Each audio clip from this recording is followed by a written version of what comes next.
everyone. I'm Ross Chastain, and welcome back to another episode of Ag to Asphalt, presented by Fresh from Florida and powered by Like a Farmer Media. Remember, full-length episodes can be found on the Like a Farmer YouTube page and under the Like a Farmer podcast, wherever you listen to your audio podcasts. Today's show, we're recording right ahead of the off week, so we're going to look back at Indy. We're going to talk to Matt Simmons, tire carrier on the number one car, and we'll look ahead to Iowa coming up after the off week. So producer Ben has me in the studio here when I see pictures of Todd Gillen shopping for yachts, other drivers on the beach, and here we are in the studio at the farm midweek, honestly, because I've already been out of town and am only back for the day. So producer Ben, thanks for riding out here. Yeah, no problem. How are you doing? Good. Do you think with us filming later in the week that we're going to be ready to turn this thing around and get it out quickly? I think the great team we have that edits these are ready and they're aware. We're a little ahead of schedule today than we usually are. So I think that'll be beneficial. But yeah, we're ready. What time do you think the text will start coming in? They know we're filming and they're going to be ready for this file to get to them. My goal, if I can have them the files before our usual recording time, it'll be like a miracle. Yep. So I have a couple hours. I think I can do it. Okay. If you need to come up to the house and use Wi-Fi, it's back online. Is it? Okay. Got it back. Good. Yeah. Yep. The power cord going to the router just quit working. Weird. I swapped with another, I don't even remember where, I stole the same power cord off of a different, like plugged into the wall, and then the little 2 amp little round plug that most little small appliances use. Plugged a different one in. It worked. It's back on. Could not get in touch with Kinetic. Had big trouble. And I mean, that modem couldn't have been that old either. Buddy, look, okay. We're not going to talk about that. Oh, okay. Yeah, it's old. Oh, I haven't seen it. Yeah, it's old. You haven't been in this place for very long. When we renovated, they came out to rerun the internet up to the house, because when we renovated the outside, the connection got chopped. So, they looked at it and said, you don't need to buy a new one. I kept it. The modem Router. I don't know what the difference is. I'm really confused. Yeah. I think it's a 2-in-1. Okay. It's fine. It definitely has renovation overspray on it. And, but yeah, it's just a power cord. So we're back on. Still no internet out here though. My service has been okay lately. Yeah. We're going to do something. I don't know if I want to run another line out here or if I can repeat the Wi-Fi. This far, it's like borderline when I look up online how far the outdoor repeaters will boost it. Plus, then you get out here, will it actually make it inside the building with this old barn? We're going to get you something, though, so you can hit send while you're still here. Yeah. You get a Starlink, too. No. No. Okay. And I don't need it. I hear bad things. Really? There's a fee for everything. Yeah. I mean, how else are they going to make their money? Ralph has one and is, I don't know about regretting it, but just not. Really? Not as advertised, he said. They're very weather sensitive. Mm-hmm. We, one of the motor homes we have at the track, it will go in and out very quickly when you get a little drizzle. Well, and also when there's 3 feet of water on the ground, it tends to not work, which makes sense. It's sitting in the water. Yeah, it becomes a little raft. You see them floating around. And rain delays are when everybody goes to the bus and gets on. Yeah. So, yeah, a lot of doom scrolling during those red flags. Yeah, I'm surprised you know what that means. Come on. I talk to the kids. Okay, you saying that doesn't... No. But yeah, we're going to get you something. But yeah, look, this timing fell on the off week, but Indy weekend, I'm just getting home. It's Wednesday when we're filming this, and since I think we just tell people when we film these now, we've kind of made that a habit. Even though they come out on Thursdays, we film them early, a day or two earlier. So went out early to Indiana, flew into Evansville with Jordan, and we went down to Owensboro, Kentucky, and saw the Cecils. That's where one of the Melon One farms, and a lot of our watermelons are coming out of the Cecils farm right now. So it was good to see Gary and Imelda, go to dinner with them, ride around their fields.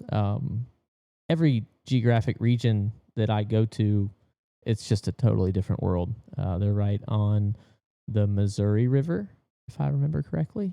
And yeah, just the amount of water elevation that changes based on rain, and they have like levees built on the land to keep the water. Really? To pump the water out. It rained so much at one point, so it's good to see them. Rode up. Chad is about an hour and a half north of them, managing a farm for Melon One, so that was good to see him. And Hammy, I'm gonna tell him myself and Chad because we arranged Jordan and I's sleeping arrangements one night out there in Indiana, and we ended up in a rental single wide trailer in a state park. I'm just here to tell on us, get it out of the way. Jordan was a trooper. We stayed. We got there late, only slept a couple hours, was up early on the road, and won't be staying there again. I should just leave it at that, but it was not used very much. I don't think many people rent it. That's a lot coming from you, I feel like, to say that was a rough experience. Yeah, I know. That's why I'm saying it. I know. Yeah. It happened. Yeah. Not a lot of options out there. I can't imagine. Came in late and left early, and it's a place to sleep. But yeah, when we pulled up, I'm like, oh, Chad, this is what it is, I guess, what he described. But I guess I had maybe painted a little better picture in my mind. So he was confident you guys were going to be okay with it, or did he give you like a, hey, it's not going to be the best? Also, but yeah, the cabins in the state park were already rented and had to just take what was available. Mm-hmm. It was that or a reclining chair in his. He has a dual reclining, like instead of a couch, he has reclining chairs. Okay.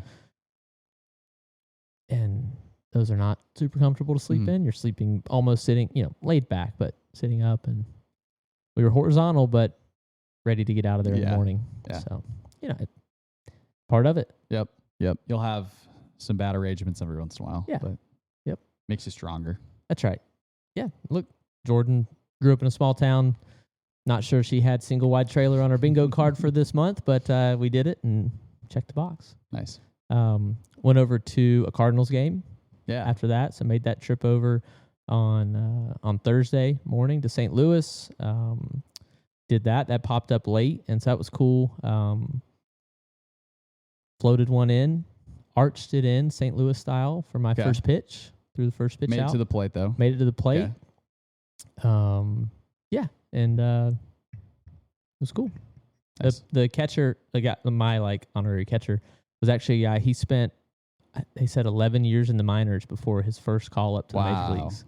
So him and we talked for just a second, and it was just cool because that's generally the timeline kind of that 2011 my first truck race, and 2021 my first full-time Cup season. So we chatted about that just for a few seconds, and we both were kind of laughing at man, it took us a while. Yeah. So he said, you too. Yeah, it took me a long time too. So that was cool. And then made the trip, got into Indy Thursday night late ahead of practice Friday, and got ready to make some laps around the Brickyard.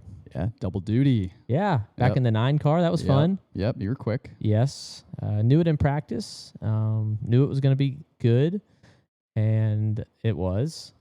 Didn't qualify, right, as fast as the car was. Instantly drove forward, and I thought we had the best car in stage 2, and then I was a little loose. If I was in the car more, I would have left it alone, I think. I'm regretting talking about it being loose because Philip Bell reacted to that and tightened it up. Half pound of air, tiny adjustments. And we took off, short run to end stage 2, 1 lap, and I was already a little tight. And I'm like, oh, if we go long here, if stage 3 goes green, I'm going to be in trouble. And it did. We got away on the restart, but Carson and Justin ran me back down, and Chase was on the way. So, just mistake on my side for leading us down that path. And that goes all the way back to the caution stage 2. We had a relatively short run, and I didn't have time to build tight. So the loose was in my mind, and I regret that for sure, because if we just left it alone from the start of the race, we have a better shot to race with Carson. So yeah, pumped for him though. Yeah, it was gonna be tough to beat any of the JRM cars. You guys were class of the field. Not even close. Yeah, I couldn't beat him for a decade, so I just joined him. I was tired of getting beat by him. So being inside those four walls is incredible. I don't get to spend as much time over there as I wish I could, but man, it's incredible the resources that they're utilizing and putting into real action, and they are evolving. And as I drive the cars, they're evolving throughout the season. So they could easily rest on their success right now, but they're not. Have one more race at Iowa coming up, and that's the car we ran at Charlotte. So this was a different one from somewhere else. They've raced the 9 cars raced it, but the Iowa car it got fixed from the Charlotte rain ending fog crash race where the oil was on the track, and because it had knocked the upper pivots or something like on the front clip had got bent in that crash. So we still won that night, and I was like, just put it back how it was and adjust for the flatter track of Iowa, and let's go. Yeah. So, I mean, you're good there last year too. We'll get into that, but yeah. What do you think of the package they run compared to the Cup car for Indy? When I pulled on track, I knew it was the low power for the O'Reilly car, but I was on the access road and I was like, I looked down at the RPM in second gear, like, why isn't it revving up? There's no power. Yeah. And third gear, fourth gear, you just kind of go to the next gear. I went ahead of time every time. I think that is it. Like, you can't tell the difference in the speed. They are a lot slower than the Cup cars, which is not common on downforce tracks. When I watch O'Reilly and I watch Cup, I can't tell a difference. So I think it puts on better racing. Like those, especially when tires are new, we're definitely closer together. Once tires get hot, we spread out. But I think it's a Atlanta Echo Park Speedway-esque Cup race is what O'Reilly has at Indy. So I'm not advocating for less power in the Cup car at Indy by any means, but I think for O'Reilly it works. Yeah. Because are you flat out during qualifying? That was the first time in my life that I've held a car wide open around Indy. Wow. Now, I've been in high downforce, still full power, but the drag duct package of the O'Reilly cars back when it was Xfinity had the big holes in the nose, the big double ear spoilers, but those red cars never went wide open. So I tried several times and almost crashed, and I was nervous about doing it on this weekend, but it was really overcast and hadn't warmed up yet, so did it and was fine. Yeah. What like your sessions you had back to back, what was like the biggest adjustment you had to do going to the Cup car, jumping from Xfinity, even like the first initial laps? Yeah, they were 2 50-minute sessions with a 10-minute break in between, and I ended the O'Reilly practice on track after a mock run, which I didn't hold wide open. I was sliding, and then had 10 minutes, got out, talked to Philip Bell, Lonnie, couple like the group, trying to describe the car, the mock run versus the practice runs. And then Jeff Dowling and I ran to the Cup car, and I was late. McSwain was not impressed when I came running up, and it worked out. Like, I missed 2 laps of practice maybe, but still unacceptable.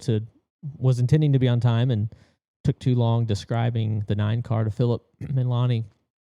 And when I got in the Cup car and pulled out onto the access road and won and was in first gear and touched the gas, I felt like I had 1,000 horsepower coming out of that O'Reilly car. So once I got down the back stretch into 3, I acclimated to it. Going from the H pattern to the sequential is the single biggest issue that I could have personally. I don't know about for other guys, but like remembering to push to third gear in the O'Reilly car and remembering to pull is the single 2 different things that you can't mess up. It won't let you. So it'll bite you. It'll blow the engine up if it goes through the chip. So, but once I rolled through turn 3, I felt normal, and we went to work on the Cup car. Yeah. What'd you think of the race, rear end? I didn't pass anybody. We struggled. We felt good on Friday, but didn't make speed in qualifying, and then again did not make speed in the race. I had an issue in stage 2, got really loose behind Briscoe. We were both running in the 20s. Fell way back. There was nobody behind us. I ran right back up to their back bumper, basically, and then stopped again. And I can't get there. I ran them down from a short shoot back after almost crashing in turn 1, the middle of stage 2, and then ran them right back down in 10 laps. Not, took 10 laps, but ran them back down, and then couldn't complete the corner. Really tight, a lot of wheeling it on exit, which hurt straightaway speed, and it just, I couldn't make passes. So tried a lot of different shapes, tried shifting, almost got myself in trouble doing that by getting too loose and crashing. So I couldn't see the front, didn't see it. Haven't watched it back yet. So yeah, no, interesting race. It was, I think I saw a tweet this weekend that there hadn't been a green flag pass for the lead since like 2019 or something, maybe 2018. So you weren't the only one that wasn't able to pass, at least. Yeah, when we looked through it on Monday, with Trackhouse, all the position lines, I mean, they're so blurry with pit sequences, and then after the pit sequences are done, whether green flag or caution, then it's just flat line, bunch of straight lines. So, I don't think that's that's not uncommon to Indy. I watch old races back on a late night or on a flight with an old YouTube video, and there might have been a pass for the win with a couple to go, but it's not like other tracks. So with our stock cars. Yeah. I feel like they're always chasing what to kind of do next. I think they do need to stay in the oval if we're going to stay there. Sure. But it's unfortunate because I love going there selfishly. Yep. So even if we can get the racing a little bit better, but I mean, the crowd was great all weekend. I mean, it's everybody big. Everybody talks about it every year of how it's like, oh, the grandstands are empty. It's like there's still, I don't remember what the number was. They said 70,000. 70,000 people were there Sunday. I mean, if you went in the fan zone, you 100% could tell there was close to that, because I mean, you couldn't get anywhere. We were slinging some merch. Yeah, slinging a lot of merch right at the end too. It was. Yeah. Good crowd. Good crowd. But I hope they make some adjustments. I know you don't want to take away horsepower or anything, but hard to say if they're gonna do anything. But I think it's an important venue to go to. Yep, for sure. We basically ate at Harry and Izzy's every night. Just easy.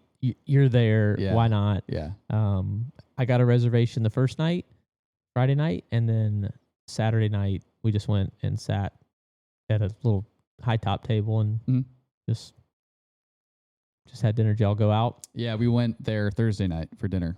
Yeah. How was Troy? Troy was good. TMT boys were there. I was jealous. I felt bad because they had huge flight troubles. They were supposed to come in like Saturday morning or Saturday afternoon, make it to the O'Reilly race, and he was texting me all day. They were like, I need a bush light. I need a bush light. I need a bush light. This is awful. They watched the race on TV, I guess, but they had to lay over in Detroit, and then they're like, we were just stuck there and couldn't come. So I eventually got to hang with them Saturday night. But they had fun though. Yeah, they're a good group. Yeah, they are. They're good. Then when I left, Jordan and I went commercial separately. She went back to Nashville, and I went to into DC and went over to the Delmarva Peninsula. That's right. So after seeing Owensboro and Indiana Farms, went to Delaware. It's their Owensboro has been rolling, but Delaware's just getting going. Delaware and Maryland. They call it the Delmarva Peninsula, like as a country we do, but then Watermelon people call it Mardel. I don't know why we got that backwards or who has it backwards, but I don't know. It's right up there, down right in the southern end, like an hour south of Dover. So Erickson and I flew in. He flew in from Atlanta, and we road tripped out there together and saw a bunch of our farmers that are getting going. They've had a great growing season, so they're in a drought, but they can irrigate right to the watermelon plant. So it's been fine for irrigated farmland, corn, other things with pivots, and for us, drip irrigation. But it's raining now. We don't need rain. When we're harvesting watermelons, we'd rather it just not rain. We'll pump the water. Yep. So we were in tornado watches just last night.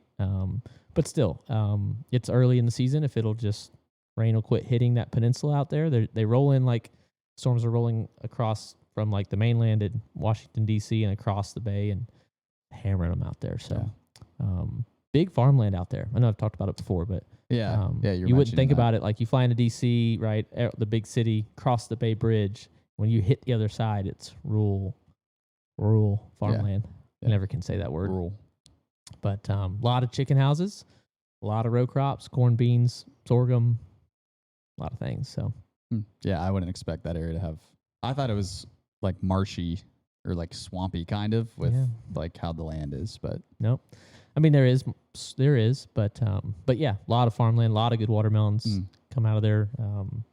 Yeah, our family's been going up there, working with farmers, buying their watermelons and selling them for a long time. So it's just needs to stop raining. Yep. Like that's like they've grown a great crop, and that's what's so unfair about farming is like you can do everything right, and you've got great vines. The watermelons are there. They need. Some of them are ready. We can't go in because it's raining. Some of them need 5 more days or 10 more days. Some of them are later. It won't be ready for a month, but dang it needs to stop raining. So yeah, same around here too. I don't have watermelons on this land, so I don't. That's true.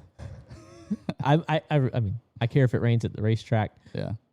Not as much as I care about if it rains at fair enough watermelon fields. Yeah. Plus, this is dryland beans here, so that the farmer put in. So not me. I'm not doing the farming here, but yeah, he needs some rain. Well, there you go. He's got his wish. No pivots here. Yeah. No. But yeah. So came back in this morning to film. Yeah. And your bright-eyed, bushy tail. I can tell. Took a nap. Yep. Took a nap. Needed it. Yeah. So, yeah, gonna head off to the beach for the weekend and then be back ready for Iowa next week. Sweet. Yep. Yeah. You want to show everybody Matt's video? Let's do it. All right. We had Matt Simmons, tire carrier for the number 1 car, come in, sit down, film with us, talk about his point of view from the team.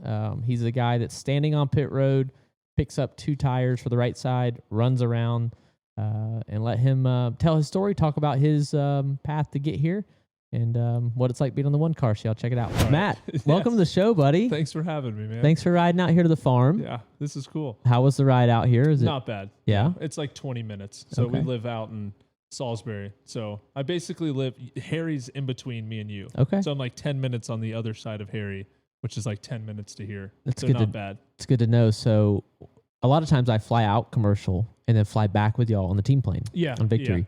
Yeah. And if I don't get the truck swapped, because I'll like Uber to the airport to Charlotte Douglas and then have somebody take my truck to Statesville, or I'll take it up there and drop it, Uber back. It's just a whole thing every week. Well, sometimes I don't do it, like this past weekend. So I'm like, after the race, Harry, can I ride home with you? Can you give me a ride home? Because he doesn't live far. So then I've given Harry a ride home a couple times, and he's given me a ride home. He's my go-to. Yeah. So it's like there's one time my truck didn't start when we landed. It's a couple years ago, and I'm like, Harry, have you left yet? Yeah. He's like, no. I'm like, hey, I need to ride. Man, I'll take. I have an older vehicle, and I'll take it over. And it's always a question if it starts. I have a jump box in there now, but it was always a question. Yeah, that was my old 7.3 truck. I loved it, but it was like if we land, especially when we do like. When we did truck, Xfinity, and Cup, it'd be a long weekend. I'm like, oh, Lord, please. And just chug it. I'm like, come on, baby. That's why you're better now that you're in a Chevy. Yes, exactly. The Suburban never had a problem. That's so it's been great. So the point of having y'all on here and having you on here today is to let people see and get to know the person behind the helmet. They see us, right, they're watching on TV or they're at the track as one of our guests, and they see you in a helmet, go over the wall, carry the tires. You're the tire carrier for the 1 car. Let's talk a little bit about your childhood. Let's back up. Where'd you grow up? Your upbringing, where, how, kind of get me from your childhood to, becoming a NASCAR pit crew member on the 1 car. All right. So I grew up in Charlotte, so not far away. And then I had a great childhood, great mom and dad, and then went to college at Gardner-Webb University out in Shelby, small school out in Shelby. But my dad was a high school baseball coach, and 2 of his former players were pitting at the time when I was in college. So they gave me I wasn't good at baseball, so I wasn't going to go pro. So they gave me a call my senior year and was like, hey, is this something you want to give it a shot when you get done playing? And so I got done playing, went to 1 day of practice at Chip Ganassi at the time, and was like, oh, this is awesome. Like, I want every bit of this. And then it's been like that ever since. What year was that? 2017. 2017. Yeah. So, yeah, just showed up and just did not show up. And then kind of just made my way into it. You know, I've heard that from a couple guys about like there wasn't a like guarantee of a job. Yeah. You met some people, you met the coaches at Ganassi, and they're like, come show up, and then you keep showing up, and you eventually worked into a house car. Yeah.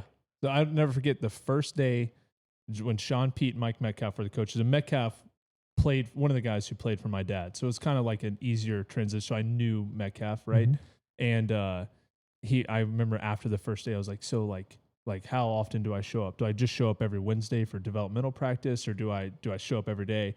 And they're like, well, if you want to be a developmental carrier for the rest of your career, you need to show up more every day. So I took that literal, and I showed up every day, and I did baseball lessons in the afternoon to make money because I moved out of my parents' house immediately, and lived with my college roommate. Yeah, just to feel like I was an adult, and then made it work. I made it work.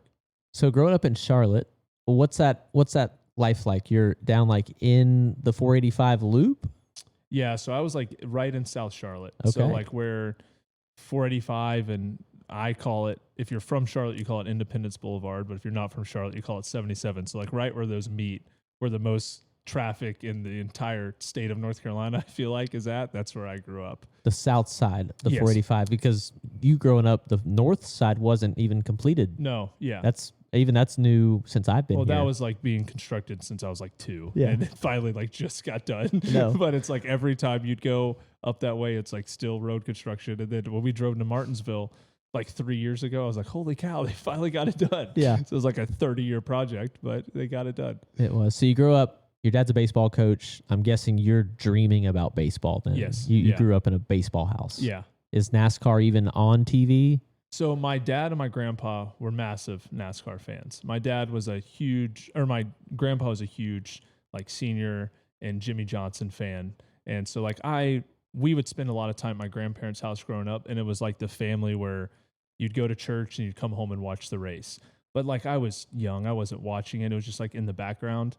And my first experience of a race, you know those things where you at mall kiosks where like you would write your name and you'd win something? My dad won a pit experience at one of the Coke 600s, and he took me to it. And the funniest part was it was the old Viagra car. And my dad I was like maybe 10 at the time. And my dad used to tell stories all the time. Like I would just ask all the time, Dad, what's Viagra? What's Viagra? So that was like my first racing experience. And my dad said by like lap 30, I was asleep. Yeah. So I didn't stay up for the whole thing. But I was not a big race fan. Like growing up, I wanted to be a professional baseball player, just like every kid. But once I saw what racing was and saw what a pit crew athlete is, I was like, oh no, like I want to do this. And like, I look back on it, and it is funny. Like I do think like baseball and this merge really well together. And so like just the long season grind of baseball. And I look back and I was like, I wasn't playing baseball. I was getting ready to pit race cars. But your dad was training you the whole time. Yes. Yeah. Didn't even know it. Yeah. Just moving me along to be a pit crew athlete. So how old do you think you were at that first 600 you went to? I think I was like 10. Yeah. Yeah. And how old are you now? I am 32 now. Okay. So it took me, and then, funny, I come back and win it at 31, man. So imagine if you could tell that 10-year-old, like, you're going to win that race one day. Oh, yeah. Like, that's our Coke machine that we won for winning it. Well, I used to joke around all the time, like, if I ever win the 600, I'm just going to retire. And then we won. I was like, actually, guys, I'm kidding. If I was like 38, maybe, but I want to keep going now. So you get into it. How old are you when you first get on, like, a house cup car? So I was 27 when I started. So I started, when was the last year you were in the 42? 2021. Okay, yeah. So 2026 is when I got on halfway with you on that season. Last year, the 42. Yep. So how long do you want to do it? 30? Man, as long as the good Lord will let me, man. Do you want to put a number on it, or you're going to go till you think it's time? I want to go until I think it's time. Like I've seen a lot of people do it the right way, and I've seen a lot of people do it the wrong way. And you look at, like, I do admire Shane's career, like how Shane went out on his own terms, and I want to do that. I don't want to get weeded out just because I was like, I got to make it to 38. Like I want to get there. I still want to go out on top, like I don't want to age out, but now I am getting old. Like 32 is not old, but in the pit crew world it is. So like I'm doing more stuff to stay healthy than I've ever done. And I will say at 32, this is the best I've felt. So like right now I'm like, I think I can go till 40, but then like, I don't know, father time, I catch up, man. So no offense, but you look better these days than you did a couple years ago. Yeah, fat Matt, when your man. back was like, oh yeah, you were having back issues. Oh, I thought you were That's talking scary. about fat Matt when I first started. Well, Yeah. I wasn't going to bring that up. There's a couple years I couldn't see my legs. So a little too fat for it. But yeah, no, happy. It's a happy fat. We all go through it. It was It's well, that was when I was out of weight and I got hurt. And then so I kind of was like, I might need to get healthy. But yeah, no, the back injury was bad. Yeah. It was bad. What's that like? Do you like working through that kind of stuff from your job requires a couple of seconds of work at a time of explosive, like over the wall. You get to stand on the ground now. You don't have to jump anymore. You live through. Have you always stood on the ground, Kerry? Yeah. So since I've been in it, I've always been on the ground. When I first started, like the first 3 months of my developmental career was 6-man. Yep. But then And they had to jump. And they had to jump off the wall. Yeah. Both carriers had to jump off the wall. But thank God I don't have to jump off the wall with 2 tires, man. Yeah. I think I'd be one season, I'm out. Yeah.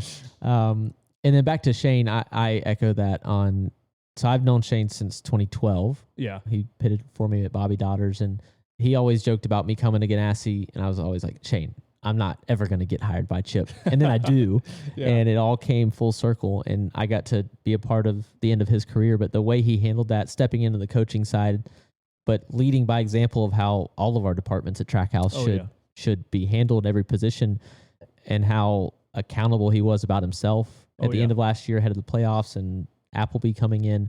That was it's just something that'll stick with me forever. Yeah, for sure. The way he handled that. And that's what you like. You look at that, you're like you said, like, all right, that's how I want to do it. Like he knew it was his time. He had an incredible career, and he didn't like go out poorly, right? Like he still went out on top. And I have seen a lot of guys. There's a good amount of guys who've done it the right way, but I've seen a lot of guys that don't do it the right way, and I'm like, that's how I want to end it. Yeah. Like I want to ride off in the sunset with my kids, and be like, hey, I had an awesome time in this. So Well, it's not happening anytime soon. no, I hope not. And you mentioned your kids. Talk to me about them. Obviously, we all have lives away from the racetrack. You live north of Concord. You grew up in Charlotte. You went like Concord's north of Charlotte. Yep. You moved north of there. What's home life like? Talk to me about your family. So I got a very pregnant wife right now with 4 children. So as I say, my wife can't keep her hands off me. We're about to have 5 kids, so blame her for that. But so my wife's from Alaska, and we first lived in Charlotte. And I grew up in Charlotte, but even what Charlotte is now is not what it was, when I was growing up. So it's super populated, and my wife being from Alaska is not used to that. So we were like, all right, let's see if we can find some land, and then what we wanted for what we could afford, it just kept getting further and further away. So we wound up in Salisbury. So my oldest daughter's 7. I got twin boys that are 5. The youngest is 2, and then we have the other one on the way. So it's chaos outside of racing. Like I hope she might not listen to this, but if she does, she's gonna get mad at me for it. But sometimes like Saturdays are great because I'm like, I get to go to sleep, like not worry about anything. I get to sleep in like my own bed, not have kids come in it. But those are the little things you wouldn't trade for the world. But sometimes it's like, man, a good night's sleep, that feels weird. Yeah. Feel guilty for it a little bit too. But yeah. Okay. That's I can't relate right now in life, but okay. You'll get there. You'll get there. Yeah. Okay. Yeah. And on the land, same. Like you start where you want, and I think people all over the world do that, right? You have your target, and then it's like, oh, that's usually out of the price range. You just keep moving. Yep. And that's what I remember. I've went as far north as Cleveland and lived, and now got a little bit further south now here in Mount Ulla. Yeah. It's beautiful. Appleby corrected me. Yeah, he loves it. He's like the mayor out here, so you can't say anything wrong out here. But it's beautiful out here. You got a great spot. And then I was like, I don't know. We at first were looking in like South Carolina, and it's like, oh, you can find great spots out there. And then I don't mind a long drive to work. I'm like, all right, I'm driving early in the morning, doesn't matter. But as soon as I type in that Statesville Regional Airport and it's like over an hour, like, nah, I'm not. Especially last weekend, I wasn't going to drive anywhere that far from landing at 5, Right. you know? My gosh. So, yeah, but it's great. I love it out here. Okay. Well, speaking of Carolina here, we got our homegrown challenge. No. It's basically some questions I'm going to ask at rapid fire. You've got a minute to answer. Each question? No. No. It's all about North Carolina, so let's prime the system here on All right. North Carolina. All right. I'm ready. Okay. Big Ben behind the camera is going to fire up the clock. What's the capital of North Carolina? Raleigh. Which legendary North Carolina speedway is nicknamed The Rock? Rockingham. North Carolina is the nation's #1 producer of what crop? Oh, gosh. I'm going to go say strawberries. What is North Carolina's state bird? The northern cardinal. Are they real? Birds are not real. How many states border North Carolina? Oh, 3? 4. 4. 4. Which berry is wildly grown in North Carolina? Blackberry. Widely. Oh, I'm going to still go with blackberry. I messed it up. It's blueberry. Oh. What flight pioneers made the first powered flight in North Carolina? Oh, the Wright brothers. Which livestock industry ranks near the top nationally besides poultry? Livestock? I don't know. Cattle? Cows? I nodded yes incorrectly. Fort Bragg was recently renamed to what? Oh, I don't know. I didn't know that. I didn't either. Next. Dang it. How many I get? Good number. So I tie McSwain. Yeah. I'm on the you're leaderboard, Gucci. baby. Fort Liberty is now Really? Fort Bragg. I did not know Fort Bragg was now Fort Liberty. I didn't know that either. And I said wildly, it was which berry is widely grown in North Carolina? And it was the blueberry? Blueberries. Oh, dang. I just said blackberry because we have blackberries at my house. The house That's that wildly grow. wildly Yeah, grow. I know. As soon as I read it, I'm like, oh, wrong. Dang it. I'm blaming it on you. I really Yeah, got I 7. might have to give it to him. All right. Can I Okay. give you my gift now? We both have gifts for each other. I had to bring you a gift. Okay, you want to go first? I'll go first. Okay. All right. So it's a comic book of us. So I shout out to Hayden Brill. He made this and sent it to us, and then he made us 6. So I was like, I'm framing this one and giving it to you.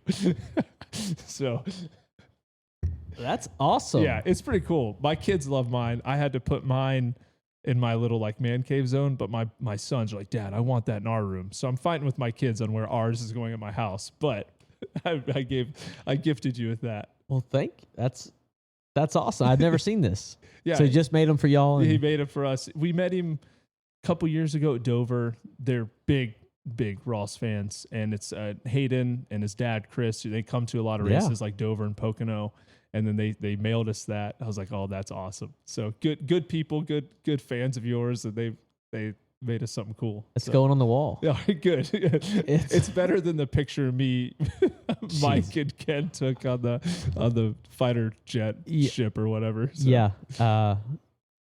Yeah, that picture's something. But we had to do it for you. Yeah, So you're for sure. welcome. Yep. Yeah, when I saw it go up in the locker, I just didn't say anything to see how long it would take y'all to then say something to me. And finally someone was like, do you even know that's in there? We saw you get out of your locker the first time, and I was like, I put it too high. It's not eye level. I was like, we need to move it down. I was like, so bad. Okay, so I didn't notice it move. No, so maybe it was up there. I kept it up there, Okay. and then you said, yes, I saw it. We're like, man, he didn't like that as much as we thought. No, But you can't lean into the joke when the joke's on me. yeah, no, for sure. We just were like staring at you. You didn't have a reaction. We're like, dang it. He beat us, man. He got us. All right. Well, my gift, Ben has behind the camera there, pair of Georgia boots. Say thank you. They want to say thank you for coming on. I don't think you can wear those over the wall, though. So I don't know. If we get them, I can just put an SFI tag on them. We'll let them rip. Hey, whoa, easy. We might need to cut that. So, yeah, man, thanks for riding out here today. Yeah. Thank you for having me, man. This was fun. grab a Coke on your way out. I will. I will always. It's right. not my number one drink now. See you, Matt. A big thanks to Georgia Boot and Matt Simmons for coming out here to the studio at the farm and talking all things pit crew. Y'all are noticing a theme here. We're going to be doing that and showcasing our pit crew, the guys that go over the wall, changing tires in the 8-second range and only getting faster. So Matt's a great guy. He definitely brings up morale. Ben, you can attest in the hauler. He bottled it up a bit for the camera here, but in the hauler, nobody is safe. Yeah. He was probably the one I was most worried about of what we're gonna have to cut from the interview, and I think everything made it in. I haven't watched the cut in a little bit, but he's it don't matter who you are, he's gonna beat you. It's the best. Yep. Yeah. It is. Baseball kid, local here, Charlotte area. So definitely, I remember when he got put on the car. Phil Foster, guy that used still at Trackhouse, was coming off of carrying tires and for the 42, and Matt stepped in. And I'm new. It was my first year, and Matt comes in, and I'm one piece of the team at that point, 2021 as well. So our group has stayed mostly intact, with exception of Shane, as everybody talked about, and Brooke coming in to fuel it after Metcalf retired. So it's I feel like we've kind of grown up together a little bit. Yeah. So. You do anything for the off weekend? I'm sticking around. Nothing crazy. Gonna lay low. That would be nice. Yeah. You'll have fun though. Oh yeah. That'll be a good time. Look, I grew up a Florida kid. We went to the beach one time a year, like as a kid. I've done it a couple times as an adult, so a little bit outside of my comfort zone. Mm-hmm. But Jordan's never been to the island we're going to in Turks. She had one of her best friends, Kristen, that went, and some other girlfriends, and they've told her all about it over the years, and she'd never been either. So we splurged and we're gonna do it. Just two of us, and go. I don't know, swim around, snorkel. She's got a few things we're like planning to do. Yeah. The big dilemma was, do we rent a car or not? Mm-hmm. And we're not.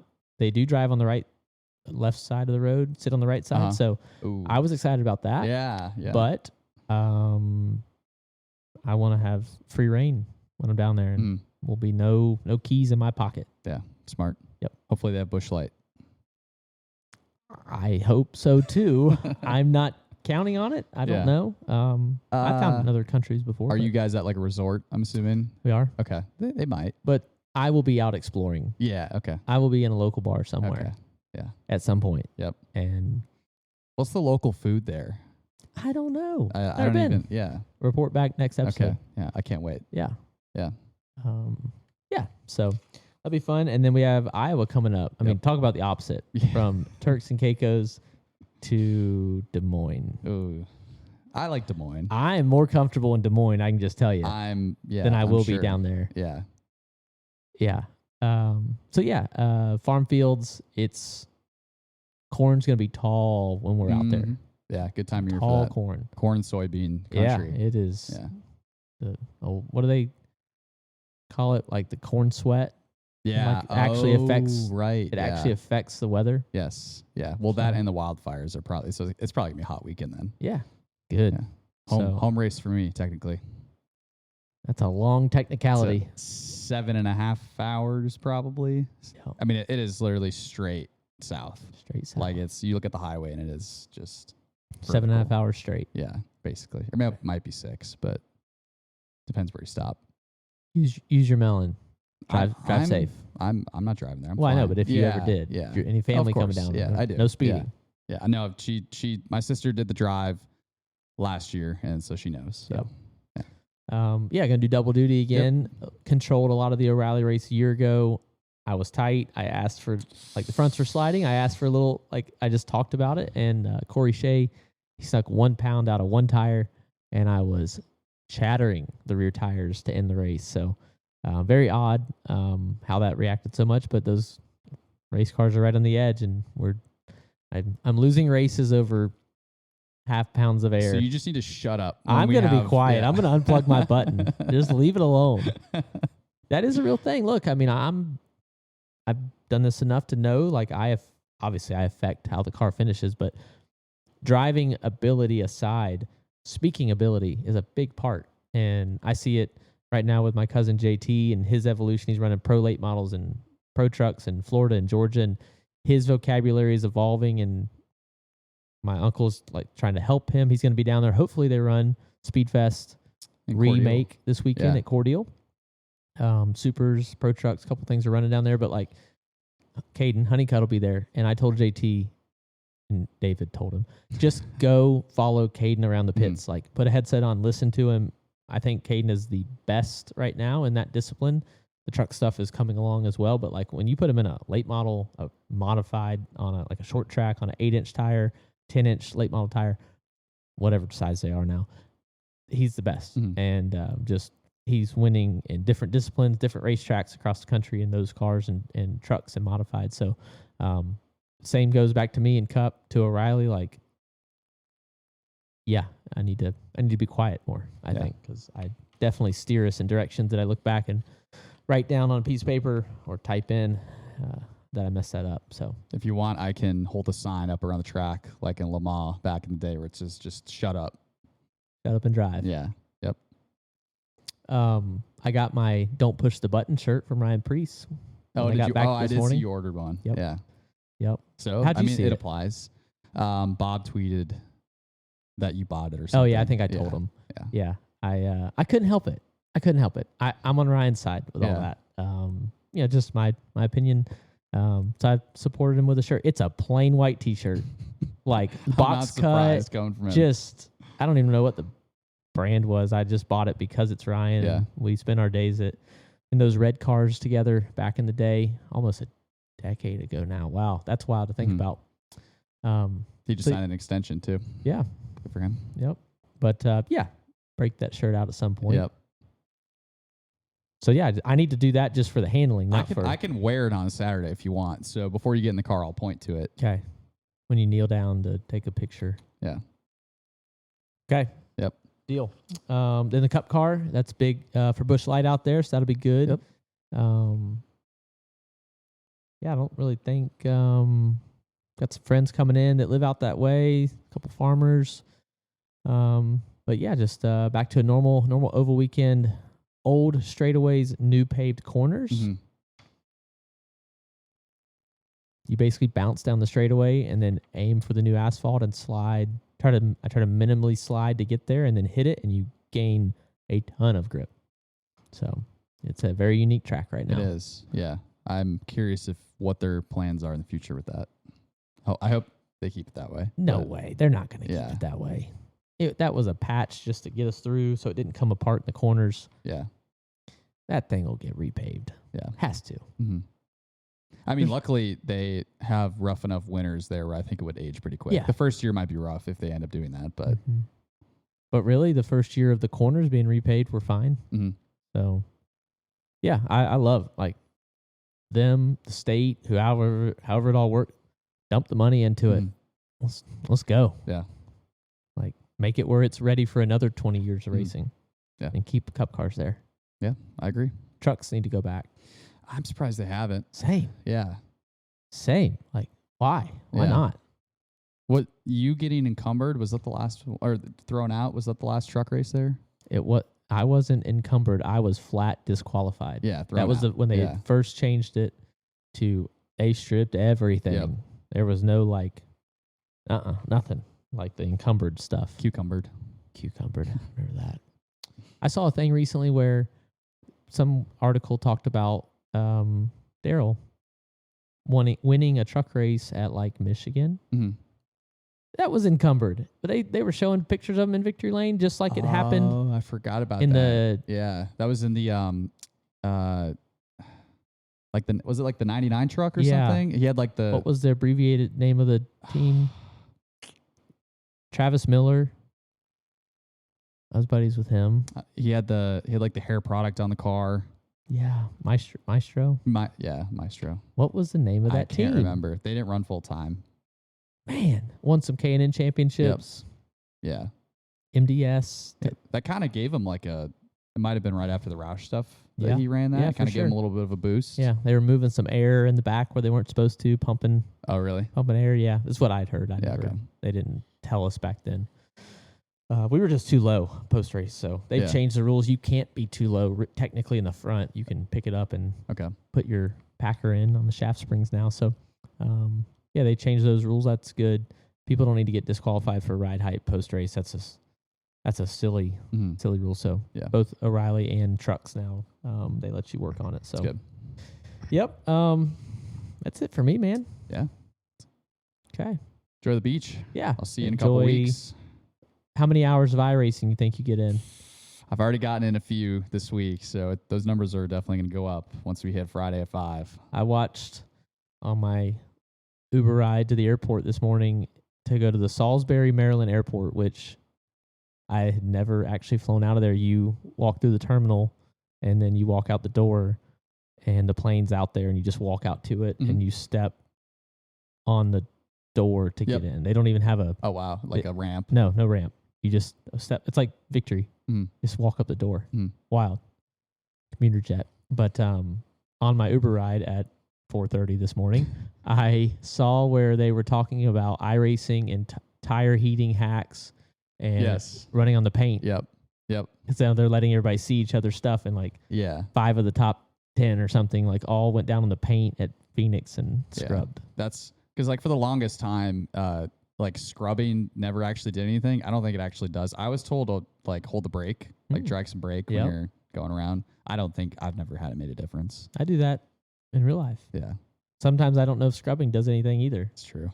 I mean, there's Phoenix is a good example because you have such a long lap leaving. Yeah. You basically leave at the start finish line almost, and in sim and at track, and we've seen glaringly different. And I've tried different approaches and not gotten a consistent result in the Cup car there over the years. So I noticed you never do burnouts leaving pit road on your qualifying lap. yeah. I always sit right at the end to just hope that you're going to, so I can get a cool clip or something. But you never. You're boring. I So know. maybe that's part of your issue. I don't shocking the surface of the tire, especially in truck and O'Reilly. You have to start the race on those tires. 1, 2, shocking the surface temp that much from bone cold to that on a instant. I mean, neutral drop basically. Doesn't make sense in my head, but I see like Reddick, Logano, like man, those guys. Like there's more, but Reddick for sure. Like definitely guilty of burnouts, and more often than not. And then he goes fast, so maybe I need to do more qualifying burnouts. Yeah. I don't think I'm gonna go down and scrub on the paint though. Yeah, that's not gonna Down do on the anything. logos. You might. Carson would do Loop something it. like that. Yeah. He would do it and then still be on the pole. Yeah, and then he'd like, compare like the TikTok or whatever, reply to, or he'd quote tweet the TikTok and be like, it didn't work. Yep. All right, let's wrap on that. Let's do it. All right, everybody. Thanks for tuning in to another episode of Ag to Asphalt, presented by Fresh from Florida and powered by Like a Farmer Media. We're off to the off weekend, and we'll be back for Iowa next weekend. Remember, full-length episodes are on the Like a Farmer YouTube page and under Like a Farmer podcast. Every other Thursday, we'll release them. They're on any podcast platform, wherever you want to listen. We'll see you all in the next episode.